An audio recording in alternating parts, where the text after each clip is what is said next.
Karena kalau sekarang itu kalau bos kami bilang pada saat meeting itu adalah kita nggak tahu musuh yang di depan kita tuh seperti apa, so we have to be prepared gitu. Itu. Dan tapi selalu satu kali lagi quote dari owner kami itu adalah changes is acceptable for the smart people gitu. Jadi kita harus menerima segala macam perubahan gitu.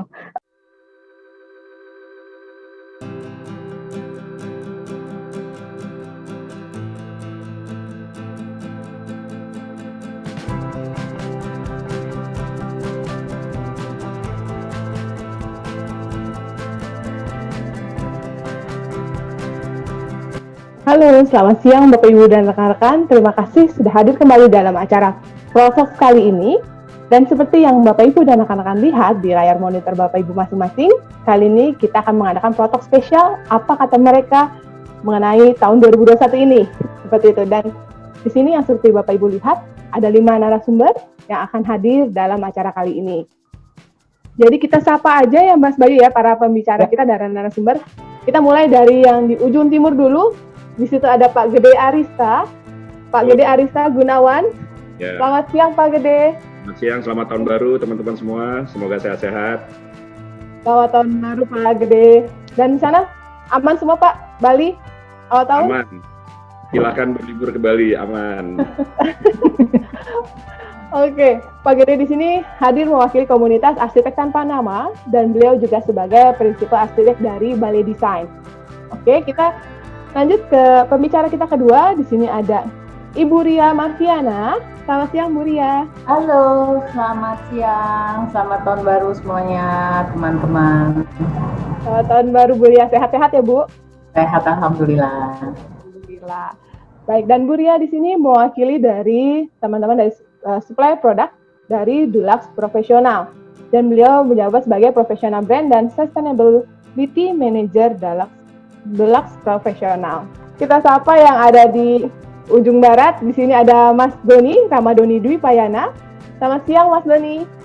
Selamat siang, selamat tahun baru buat semua. Selamat tahun baru, Medan aman ya Mas ya? Alhamdulillah. Mas. Ya, gitu-gitulah. Oke, Mas Doni hadir mewakili dari Konsultan Arsitektur dan juga beliau sebagai prinsipal dari Simon Doni Studio. Dan yang juga di sini ada Pak Wahyu Bandung dari area tengah-tengah nih. Agak jauh nih. Pak Wahyu gimana, sehat Pak Wahyu? Sehat. Apa kabar Mbak Sisa? Mas Bayu. Alhamdulillah baik. Sehat Pak Wahyu. Pak. Dan beliau di sini mewakili dari asosiasi dari Ikatan Arsitek Indonesia Balikpapan Kalimantan Timur ya Pak ya. Ya. Dan masih ada satu narasumber kita lagi dengan Ibu Margarita Rositarini yang mewakili dari teman-teman developer, beliau sebagai Technical Planning dan Product Development, Department Head Sinar Masland in. Selamat siang Bu Rita. Selamat siang. Sorry banget. Iya. Jadi kita akan berdiskusi nih, akan ngobrol-ngobrol dengan berbagai macam sektor dari market konstruksi. Di sini ada Bu Rita sebagai owner, bisa dibilang yang bekerja di developer besar di Indonesia, di Sinar Masland gitu. Nanti kita akan ngobrol-ngobrol, akan ngorek pandangan dari setiap masing-masing ya Bu, dari Bu Rita, Mas Doni, Bu Ria, Pak Gede, dan Pak Wahyu mengenai 2021 itu mau ngapain sih sebenarnya. Oke, nah ini ada pertanyaan awal akan saya sampaikan ke semuanya sebetulnya, karena mudah-mudahan sih jawabannya beda-beda ya.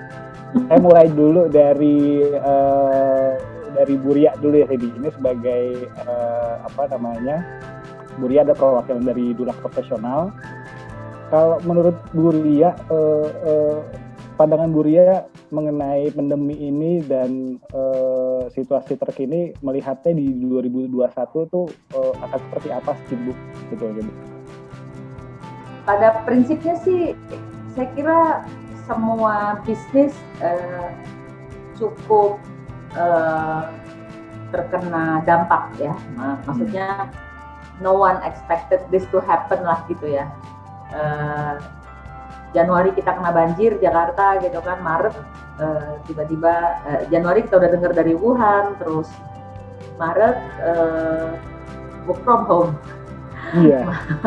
Maret work from home pada saat PSBB itu beneran saya kira waktu itu cukup strict ya pemerintah, jadi semua toko semua, jadi beneran ekonomi cukup terkena imbas yang besar gitu ya, dan none of us itu ready sebetulnya gitu ya, semuanya pada kelabakan, semuanya berusaha mencari apa sih yang harus kita lakukan karena uncertainty-nya begitu besar gitu kan, dan semua ekspektasinya juga kapan selesai dan seterusnya lah, vaksin belum ada, dan semakin hari kita ngelihat perkembangan di TV itu mengerikan gitu kan, yang bukan hanya Indonesia, belahan dunia. Jadi pada prinsipnya kalau Dulux atau ICI Paints Indonesia, perusahaan kami namanya PT ICI Paints Indonesia, Dulux itu adalah produk, Dulux Professional itu adalah bagian dari Dulux juga, tapi khusus untuk project bisnis. Tentunya kami dengan cepat berusaha beradaptasi gitu ya, mungkin kita bilangnya new normal gitu. Kalau bicara new normal gitu, baik untuk karyawan sendiri maupun untuk bisnis gitu kan, karena kita semua bisa bayangkan seluruh karyawan bekerja di rumah. Sejak Maret itu kantor kami sampai hari ini masih work from home gitu, udah almost 10 bulan berarti. Sementara bisnis berjalan terus gitu ya. Tetap work from home, tapi beberapa bagian itu tetap bekerja seperti biasa. Seperti rekan-rekan kami di sales itu tetap bekerja, tapi sangat berusaha meminimais pertemuan yang secara langsung. Kemudian pabrik juga tetap berjalan seperti biasa dengan ada pengaturan-pengaturan baru lah ya, protokol-protokol baru, jumlah orangnya harus berapa, shiftnya dan seterusnya. Nah, kami melihatnya sangat optimis sih kalau boleh dibilang ya gitu. Pada saat tutup tahun ini kami masih melihat masih ada perkembangan, maksudnya saya bisa dibilang growth ya, very minimum mungkin ya, tidak seperti ekspektasi kita waktu setting target di 2019 itu kan setting targetnya cukup optimis gitu. Nah, kalau ditanya pandangan, kami sangat optimis bahwa badai ini cepat akan berlalu lah gitu ya, kayak film zaman baheula itu, badai pasti berlalu. Jadi tentunya dengan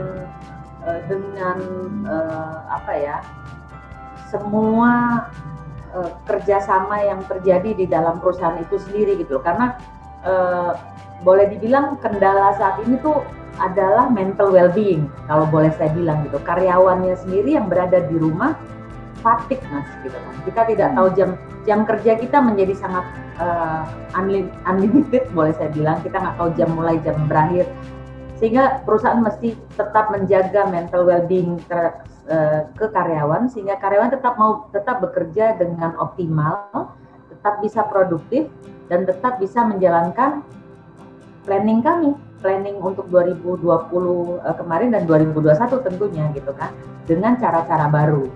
Jadi kalau mau saya tarik satu summary, mungkin saya boleh bilang kami sangat optimis. Kami tidak menghentikan, mungkin kalau beberapa teman-teman di sini mungkin sempat hadir di acara kami baru launch satu Color of the Year misalnya, kami tidak hentikan itu gitu. Kami masih punya beberapa program di pasar, itu tetap semuanya kami jalankan karena kami optimis. Kami cukup optimis bahwa ini akan berlalu dan bagaimana kita bisa melalui ini dengan baik. Dengan baik itu ya tentunya terencana, punya strategi yang jelas dan punya objektif yang jelas, destinasinya kemana. Baik, terima kasih Bu Ria. Dan saya mau nanya ke Pak Gede nih Pak, di Bali sendiri ini kan kalau misalnya kita melihat dari segi pariwisata memang cukup terdampak nih. Nah, kalau dari sisi Pak Gede sendiri sebagai konsultan arsitektur juga dan juga komunitas arsitek Panama, Seperti apa Pak melihat proyeknya sekarang berjalan ini Pak? Dari 2020 sekarang mau menyambut 2021 Pak. Mungkin saya jawab yang pertama dulu ya. Kalau dari sisi komunitas, dari sisi teman-teman arsitek di Bali, ya setidaknya teman-teman yang aktif di komunitas arsitek tanpa nama ya, memang terasa sekali volume pekerjaan kita, saya dan juga sepertinya sebagian besar teman-teman itu menurun cukup drastis. Banyak di antara teman-teman yang pekerjaan yang sudah tadinya prospek, apalagi bahkan yang sudah di tangan sekalipun ada yang harus terpending, terdelay, atau ada yang malah sampai cancel seperti itu ya. Jadi ya turut prihatin atas kondisi itu, dan saya pikir teman-teman se-Indonesia juga ngalamin kondisi itu ya.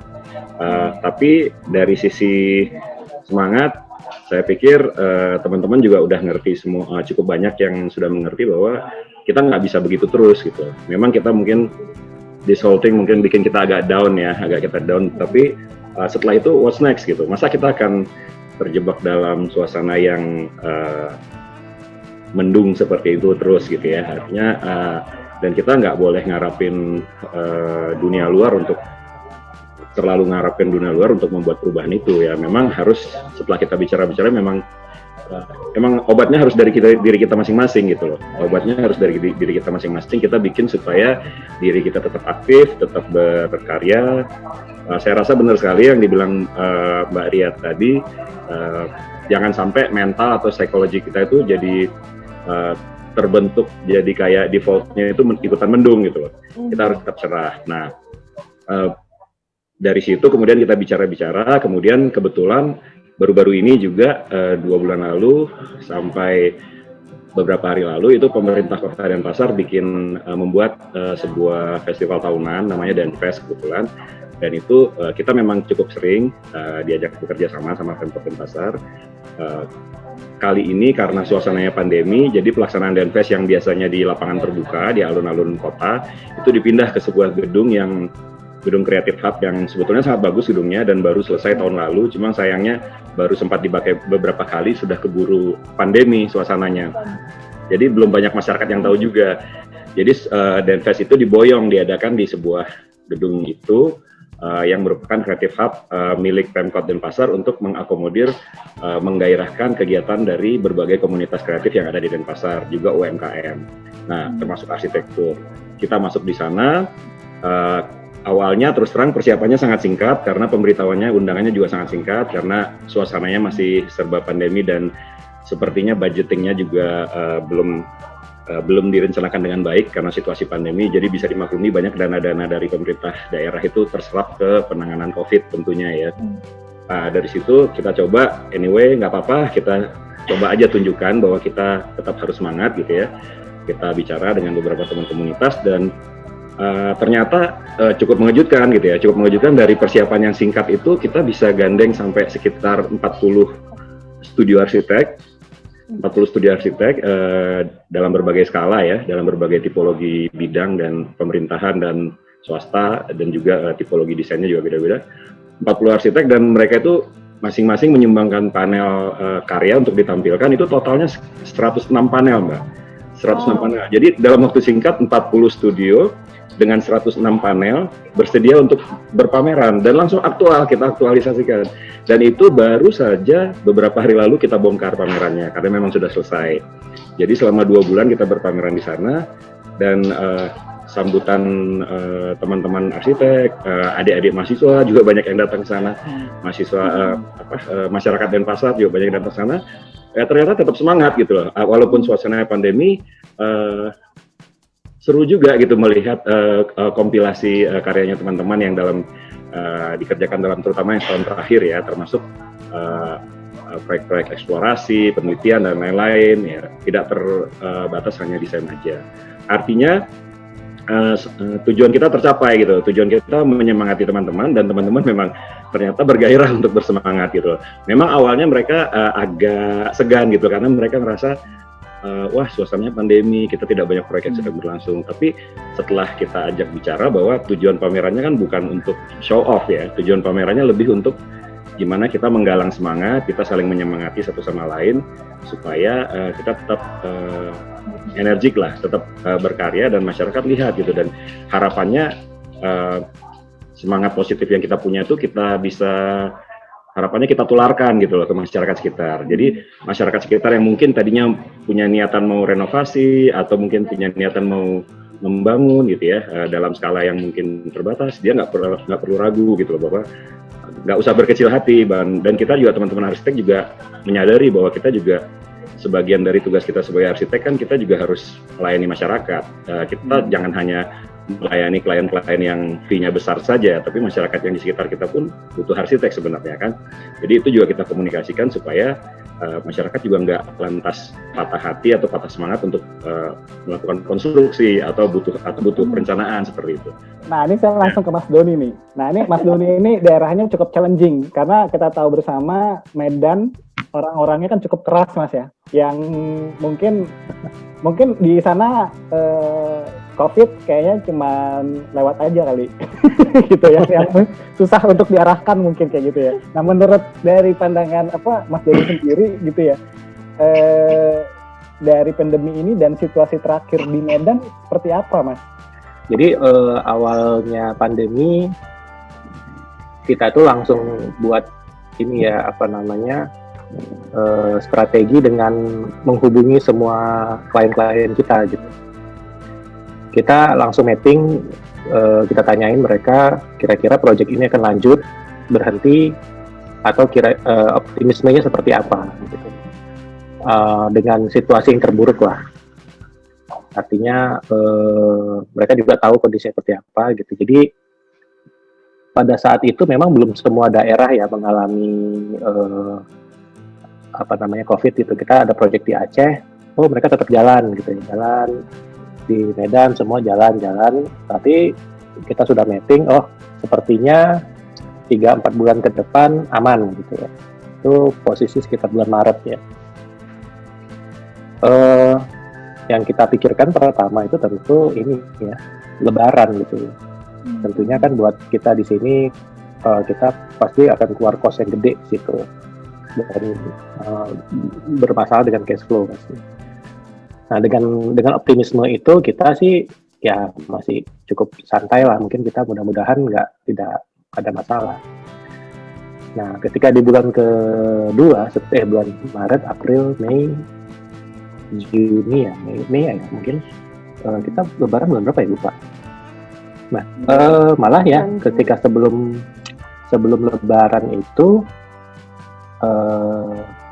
banyak yang mundur. Nah ini chaos nih. Ketika mulai mau Lebaran, pada mulai stop gitu ya. Aceh mulai tutup, lalu proyeknya diberhentikan juga, lalu proyek kita di Medan ada proyek-proyek komersial itu sudah berhenti. Akhirnya yang jalan itu tinggal proyek-proyek rumah tinggal. Nah kita tuh sebenarnya diuntungkan. Kebetulan kita kan ada kantor di Jakarta juga. Jadi salah satu yang support itu ya cabang Jakarta malah. Di Jakarta tuh proyeknya malah jalan gitu ya, ada proyek baru gitu. Walaupun banyak yang berhenti, proyek banyak orang yang terganggu dengan pendapatannya, tapi ternyata banyak juga yang pendapatannya malah berlimpah pada saat pandemi. Contohnya adalah klien kita yang kebetulan YouTuber itu. Nah, itu yang semua saya tanya tuh sebetulnya tuh. Nah, klien kita yang YouTuber itu pada saat puasa dan pandemi begini, dia mengalami peningkatan pendapatan yang luar biasa. Karena kebanyakan orang pada di rumah nonton gitu ya kontennya dia, dan dia itu cukup gede gitu yang dia malah ngejar target gitu yang biasanya dia seminggu cuma dua video ya sekarang jadi 3 gitu. Nah dia tuh kejar tayang dan itu malah jadi itulah yang membantu kita gitu di proyek itu.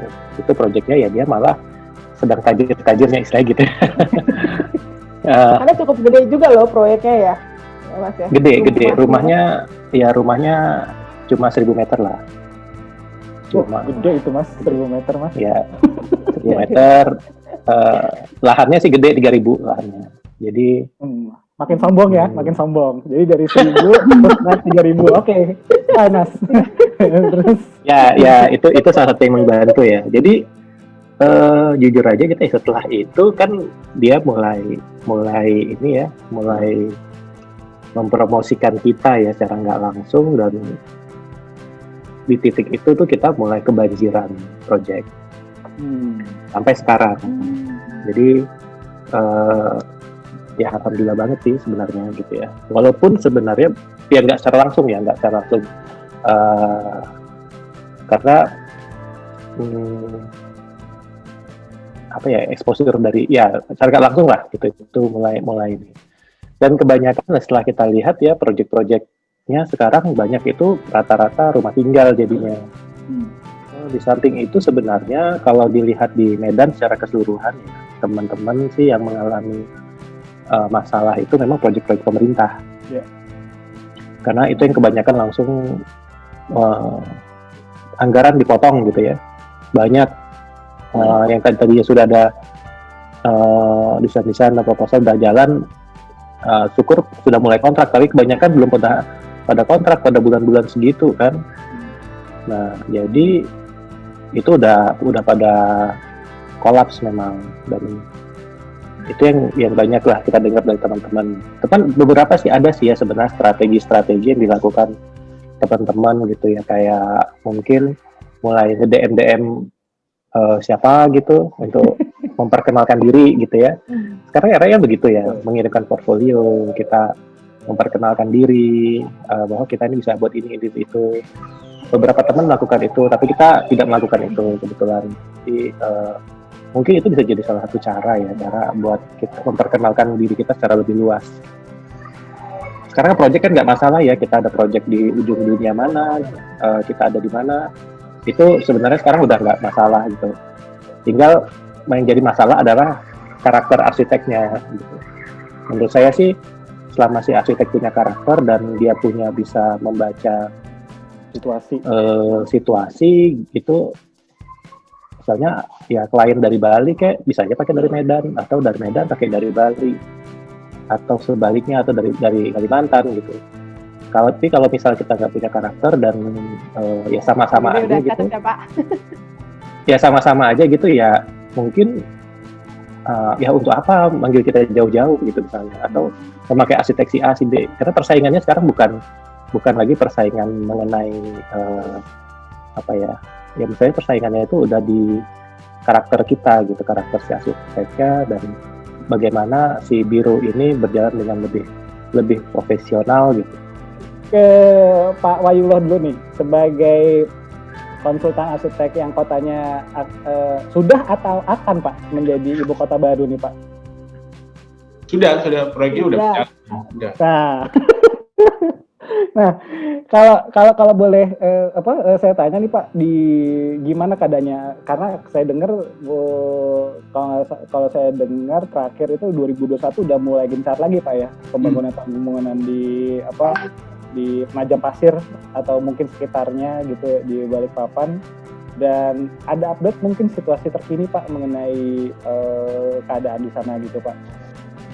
Kalau bercerita tentang, karena saya dari asosiasi profesi hari ini, akhirnya strateginya sebenarnya lebih banyak, seingat saya di kegiatan kami yang banyak daring, saya melakukan banyak perjanjian justru dengan kampus-kampus di IAI dengan kampus-kampus baru calon program studi arsitektur di Kalimantan Timur.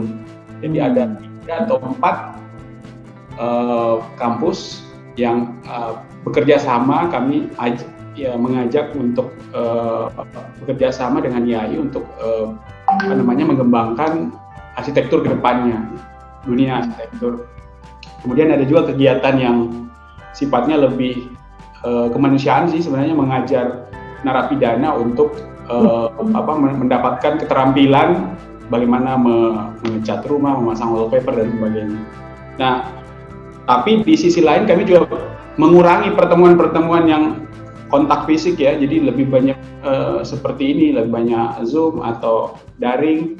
Ibaratnya COVID ini adalah rem kami baik di kantor maupun di asosiasi untuk memperbaiki banyak hal yang kemarin terlupakan gitu. Masalah-masalah yang sebelumnya sudah ada di tahun-tahun sebelumnya itu di tahun ini malah kami bisa selesaikan gitu. Kan di kantor kan bukan fisik ya, mungkin masalah manajemen, masalah strategi dan sebagainya gitu. Masalah legalitas perusahaan, dan itu kan butuh waktu dan butuh effort yang lebih. Kemudian di asosiasi sendiri sebenarnya kewajiban saya harus muswil Mas Gede itu tahun ini, tapi karena pandemi ini juga ya di-delay lah, ditunda untuk sampai kemudian agak mereda, karena di beberapa daerah pertemuannya bisa dilakukan, tetapi di Balikpapan atau di Kalimantan Timur itu tertunda karena alasan COVID itu. Jadi ya saya juga memaklumi karena teman-teman, ada beberapa teman yang hadir pada di Zoom ini, mereka fokus untuk berusaha untuk survive tahun ini. Jadi kalau diajak ada perbedaan lagi Mas, kalau di Balikpapan itu jumlah arsiteknya kan tidak banyak gitu, jadi ya mengumpulkan mereka tidak perlu, jadi lebih banyak face to face satu persatu untuk kemudian curhatlah ke kita tentang keadaan kantornya, ada yang harus tutup, ada yang harus merumahkan karyawannya, teman-teman dari YAI. Nah, kemudian isu lain lagi bahwa di wilayah Kalimantan atau di wilayah Balikpapan itu ada proyek besar sih sebenarnya, kalau bagian namanya RDMP Pertamina, jadi pembangunan kilang itu. Jadi secara masif itu selama 5 tahun itu akan ada proyek besar di Kaltim, di Balikpapan. Udah mulai Mas ya? Ya? Udah mulai ya? Udah mulai itu ya? Sudah dari tahun lalu Mas Don. Cuma kita belum dapat apa-apa nih. Belum dapat proyek di sana. Menunggu mestinya sih kalau misalnya itu sudah selesai, kelas menengah Balikpapan akan kembali nih. Jadi yang punya rumah-rumah tinggal kembali lagi ke Balikpapan, karena kota ini kan kota pendatang gitu. Jadi isinya ya banyak orang dari luar gitu. Rumah-rumah pada kosong, rumah dikontrakkan, dijual itu tidak laku-laku gitu Mas. Nah, pasti akibatnya juga ke arsitek, ke teman-teman yang bekerja di dunia arsitektur atau di desain-desain rumah tinggal gitu. Kemudian selain proyek RDMP yang nilainya lumayan fantastis sih kalau bagi kami itu 5 tahun ke depan sampai 60 triliun ya harus diserap di Balikpapan, besar banget. Nah, semua sektor akan tergerak gitu. Jadi kalau bercerita IKN yang nilainya 5 kali lipat dari RDMP di depan mata, sebenarnya sudah ada proyek juga yang sudah bergerak di Balikpapan. Nah, kembali ke COVID, banyak yang kasus positif di Balikpapan itu karena pekerja-pekerja dari Pertamina yang baru datang nih. Pendatang malah ya Pak ya? Ya, akhirnya mereka melakukan tes rapid test itu terdeteksi COVID. Jadi banyak dari luar malah yang Balikpapan, karena yang Balikpapan kan kota transit ya, kota yang memang untuk pekerja migas dan mendatang. Kira-kira begitu Mas.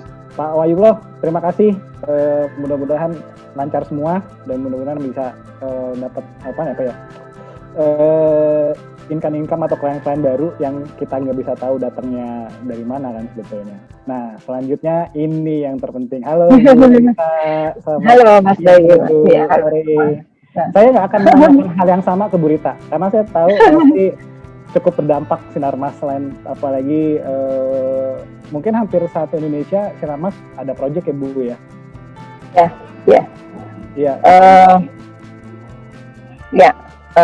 Makasih Mas Bayu.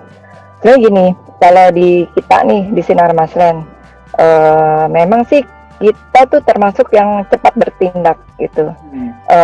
Bos kita memang selalu dari awal nih, sebenarnya dari awal-awal tahun lalu itu memang kita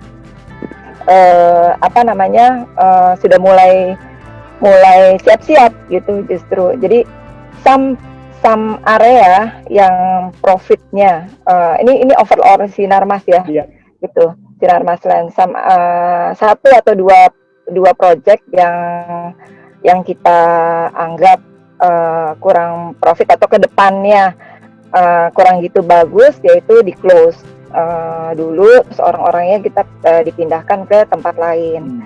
Terus memang kita di awal tahun ada rasionalisasi, itu udah pasti ada gitu. Nggak banyak memang, cuman sekitar 10% gitu. Tapi kalau buat saya pribadi, rasionalisasi itu karena saya udah lama juga gitu di Sinarmas Land, sesuatu yang kita tuh paling sangat hindari gitu. Kita rasionalisasi itu cuman di tahun 98 dan kemudian sekarang. Karena kalau sekarang itu, kalau bos kami bilang pada saat meeting itu adalah kita nggak tahu musuh yang di depan kita tuh seperti apa, so we have to be prepared gitu. Itu. Dan tapi selalu satu kali lagi quote dari owner kami itu adalah changes is acceptable for the smart people gitu. Jadi kita harus menerima segala macam perubahan gitu.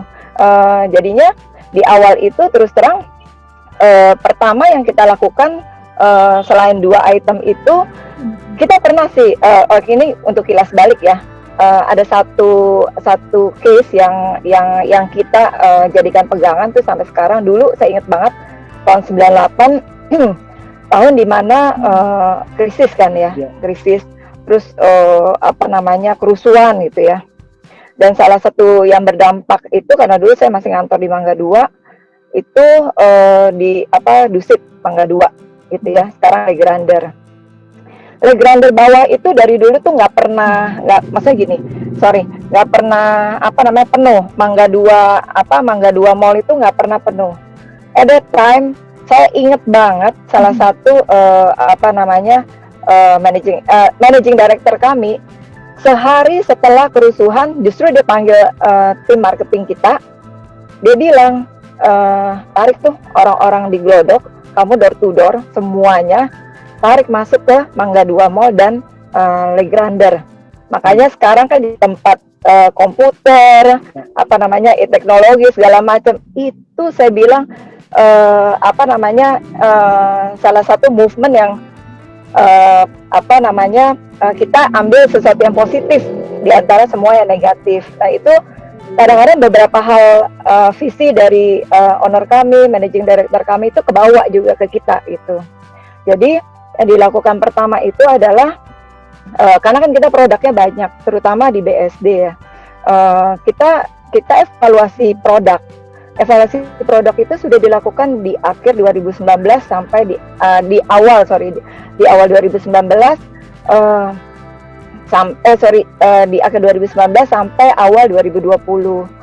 Makanya kita kalau misalnya diperhatikan come up dengan banyak sekali produk yang at that time rumah millennials. Itu ratusan tuh kita launching dan laku banget gitu. Karena kan kita memang ngejar omset gitu ya, karena perahu kita kan besar. Nah itu KB Buya, Impresa gitu, Flick House itu lakunya itu misalnya dalam 1 bulan 1 klaster habis, kemudian klaster kedua habis, ketiga habis, sampai sekarang Impresa udah sekitar klaster ke-5 atau ke-6 gitu. Dan kita duplikat juga di Banjarwijaya, duplikat juga di kota wisata gitu. Nah itu sebenarnya di satu sisi kita membantu juga ya, maksudnya millennials untuk punya rumah gitu, karena rumah 700 juta sampai 1 M tuh nggak banyak, dan desainnya kita berkolaborasi dengan satu arsitek gitu, trendy lah gitu, dan fully furnished gitu. Oh udah fully furnished Bu? Fully furnished ya. Okay. Dan itu tuh acceptable gitu. Itu movement, salah satu movement kita untuk membuat kapal besar kita running lah itu. Terus yang kedua adalah sebenarnya yang tidak mulai terimbas itu adalah rumah-rumah di atas 5M Mas gitu ya. 5M, 6M, 7M, sampai di kita ini sekarang. Karena kalau saya secara pribadi, saya personal, saya pegang di Zora, salah satu GV company, dengan Mitsubishi, kita jual minimum 5M. Jadi 5M sampai sekitar 12M. Nah, kalau misalnya ada satu project lagi yang setara, itu di Nava Park, itu kita jual linden di sekitar 15M sampai 19M. Dan believe it or not, di pertengahan tahun kemarin itu, 3 bulan di tengah itu, which is di mana pada saat awal-awal itu loh, apa sih namanya, PSBB, mulai masuk nih gitu ya, mulai nggak PSBB, 1 hari mulai nggak PSBB, itu kita 3 bulan pertama itu justru penjualan tertinggi di 3 tahun. Nah, kita launching. Iya. Ya itu pintar-pintar sales marketing kita juga sih ya. Maksudnya dia cari pasarnya tuh juga tepat gitu ya. Tapi banyak banget orang yang punya duit, tapi dia tuh tidak kan kalau misalnya invest di saham kan naik turun. Mau invest di mana lagi? The best adalah investnya di properti. Ya. Karena ada barangnya dan nggak mungkin turun gitu. Ya tergantung developernya ya gitu ya. Nah yang ketiga pada saat yang Linden kemarin kita jual 57 unit antara 15 sampai 19M itu dalam 1 bulan loh. Gitu. Which is pertama kali pada saat mau launching itu juga sempet apa namanya, wah ini crazy nih, bener nggak ya bisa gitu ya. Tapi ternyata ada pasarnya gitu memang gitu, sehingga terus terang kita malah come up dengan tipe-tipe besar gitu. Ya tapi lepas dari semua itu sih sebenarnya kita dibantu juga dengan KPR dari bank. Itu kan bunganya sekarang bagus 5-6%. Nah itu terima kasih juga ke bank gitu ya. Terus apa namanya kan undang-undang Ciptaker gitu ya, membuat berapa orang sih maksudnya di nominal berapa orang bisa beli rumah kayak gitu tuh penting banget buat kita. Jadi itu salah satu environment yang mendukung kita juga. Jadi kita sih terus terang sangat positif karena saya baca juga di Investor Daily di tahun 2021 ini, makanya benar kata bapak-bapak semua tadi ya, tahun kemarin itu adalah tahun kita untuk berpikir kreatif gitu. Justru harus kreatif, kalau enggak kita tergilas karena peluang itu pasti ada kok gitu. Kayak misalnya oh ya udah yang ini kita stop dulu, rumah-rumah middle kita nggak launching dulu, ya udah. Kan BSD kan sebenarnya di awal kita terkenal dengan nggak ada tuh produk-produk yang di bawah 1M ya kan, tapi gimana gitu, kapal kita mesti jalan dan itu bagus banget gitu. Itu salah satu strategi dari CEO kami juga gitu kan. Saya mau nanya lanjut ke pertanyaan selanjutnya nih Bu, mungkin ke Bu Ria dulu. Apa aja nih terobosan yang akan dikeluarkan di tahun 2021 atau yang akan dilakukan lagi strategi-strateginya di 2021 ini Bu? Saat ini banyak planning kami di 2021 khususnya inovasi-inovasi yang akan dilakukan. Mungkin saya tidak bisa mention sekarang, tapi kalau ditanya bocorannya ada tentunya karena optimisme kami cukup tinggi bahwa ya sebagai perusahaan yang cukup inovatif ya kami harus terus berinovasi, kalau enggak ya kita akan menjadi ya di situ-situ aja gitu ya, cat is cat lah, kan warna is warna. Tapi inovasi apa, sesuatu yang bisa kami berikan lebih kepada konsumen dan menjawab kebutuhannya. Mungkin itu ya, dan mungkin kiat lainnya atau strategi lainnya semua orang lakukanlah digital. Mungkin kalau teman-teman tahu digital yang kami punya misalnya visualizer gitu, namanya aja visualizer ya. Bagaimana memvisualize sesuatu, kalau kan kita suka main game gitu ya, kalau saya suka bayangkan kalau anak saya nyobain, saya coba, kamu coba pakai visualizer gitu. Jadi kalau kita shoot gitu dengan kamera di satu ruangan, terus saya bermain dengan warna, dan warnanya sudah punya pilihan di situ kan. Di Pandek kami ada sekitar 2.600 warna misalnya, saya bisa klik, saya bisa bayangkan, saya bisa memvisualisasikan bahwa kamar saya yang kursinya warna ini tampaknya seperti apa. Kadang kan kita nggak bisa membayangkan nih, kayak aduh warnanya kayak apa ya kalau saya ganti hijau di sebelah sini, kuning di sebelah sini atau apa, itu nggak bisa orang visualisasikan. Nah dengan visualizer ini tentunya kita bisa memvisualize, bahkan ketemu barang sesuatu, saya pengen warnanya ini gitu, automatically si aplikasi itu akan menawarkan dari sekian ribu warna itu, dia akan tawarkan mau brand yang mana, terus toko mana yang terdekat, dan caranya bagaimana, itu semuanya udah ada. Jadi dengan keterbatasan yang kami miliki di masa pandemi ini, tidak bisa bertemu tatap muka lebih sering misalnya, jadi digital ini menjadi sangat kami optimalisasikan lah ya, kami optimize sebisa mungkin untuk menjawab atau mengakomodir demand dari dari market lah ya, dari konsumen-konsumen kami. Nah, dan itu aplikasinya sudah bisa didapatkan di Google Play atau di App Store gitu ya? Di App Store bisa, di Google Play bisa. Nah, teknologi selanjutnya yang saya belum bisa kasih namanya, tapi soon akan keluar di 2021. Ada satu teknologi lagi, itu lebih kecil lagi, bentuknya lebih kecil dan itu lebih menarik lagi gitu ya, buat mungkin arsitek maupun buat painters even ya, di Eropa sudah dipakai, di beberapa belahan dunia yang lain sudah cukup banyak dipakai, di Indonesia belum. Kami sedang mencoba, dalam sekarang lagi masa persiapan launch. Dalam waktu dekat kami akan launch, mudah-mudahan ini juga menjadi satu inovasi dan membantu teman-teman pelaku konstruksi tentunya ya, menjadi tools baru gitu, simple, bisa dikantongin, kecil, dibawa kemana aja, dan cuma namanya belum bisa dikasih tahu. Nah, selanjutnya saya juga pengen tanya ke Pak Gede, apakah akan ada sesuatu yang seru nih Pak di 2021 ini yang akan dibuat oleh Sektor Panama, Pak? Terima kasih ya.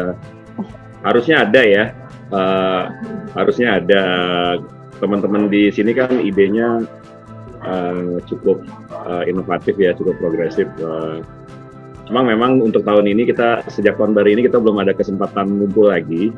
Mungkin kalaupun ngumpul ya mungkin terbagi menjadi grup yang lebih kecil-kecil, nggak bisa seperti sebelum pandemi gitu. Kita kalau ngumpul sekalinya janjian bisa 30 orang, 40 orang gitu. Jadi mungkin kali ini grup-grup kecil 5 orang, 6 orang gitu janjian bikin apa. Tapi sepertinya sih udah ada obrolan-obrolan dari tahun lalu. Kayaknya sih kita harus tetap ada pameran karya tahunan. Karena 5 tahun terakhir kita selalu bikin pameran karya tahunan. Yang tadi saya cerita itu pameran karya tahunan ATM di Danfest 2020. Tahun 2021 tentunya harus ada pameran tahunan karya tahunan juga, dan mungkin mumpung ini selagi misalnya eranya virtual atau eranya online internetan ya, mungkin tempo hari sih sempat ngobrol-ngobrol juga sama teman-teman di Jawa Timur gitu ya. Mungkin kita bisa kolaborasi sama teman-teman mungkin yang dekat-dekat Bali dulu gitu ya, Jawa Timur misalnya, kita bikin pameran karya tapi auranya kolaboratif gitu. Mungkin misalnya kita tampil bareng, misalnya yang teman-teman di Bali bisa ikut mejeng di Jawa Timur, atau teman-teman yang sebaliknya teman-teman Jawa Timur juga bisa ikut mejeng di Bali, atau mungkin bisa Mas Dodi dan kawan-kawan di Medan gitu, lompat gitu ya dari Jawa Timur langsung ke Medan gitu. Siapa tahu dapat yang YouTuber tadi itu gitu ya.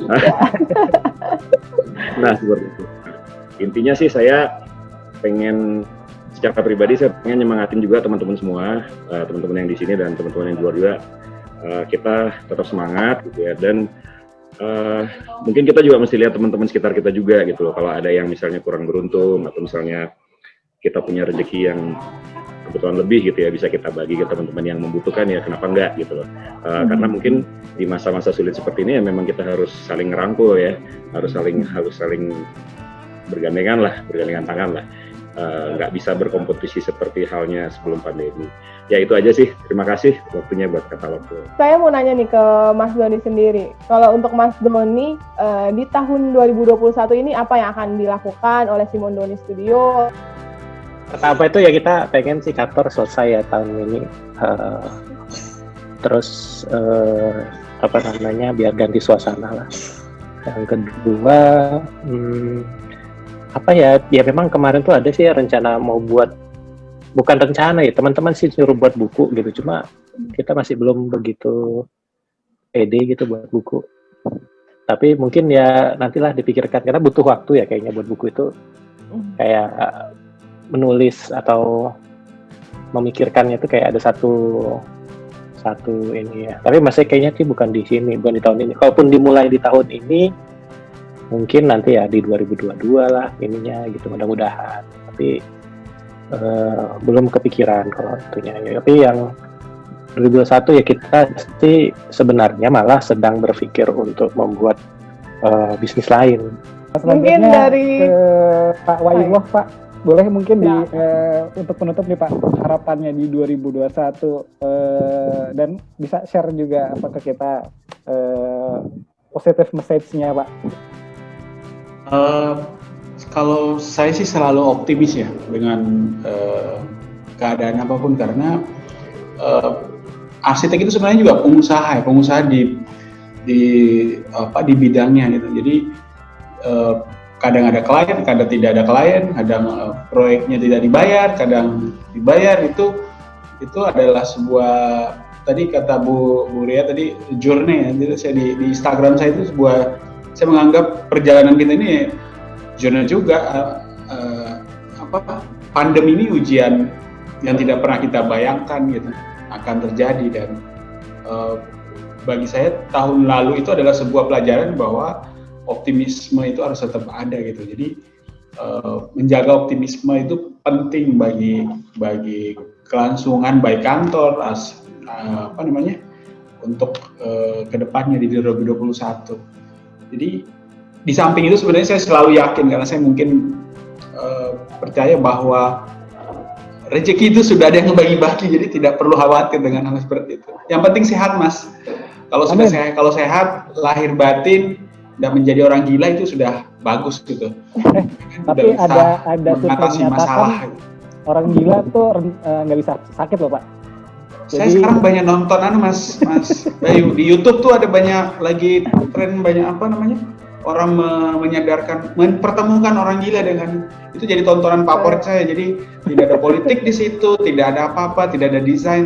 Jadi membuat, kan syarat sebenarnya untuk sembuh dari COVID itu kan sebenarnya pikiran ya. Jadi kalau pikiran kita sehat, imun kita otomatis akan bertambah. Kalau proyek mah pasti persoalannya banyak banget gitu.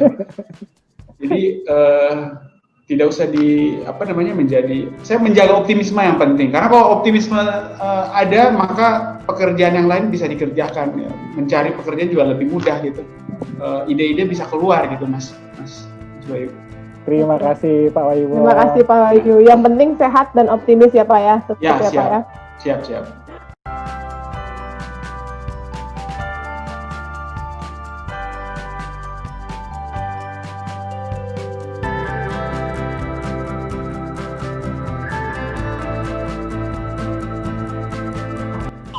GoPro, Pro, itu Pro.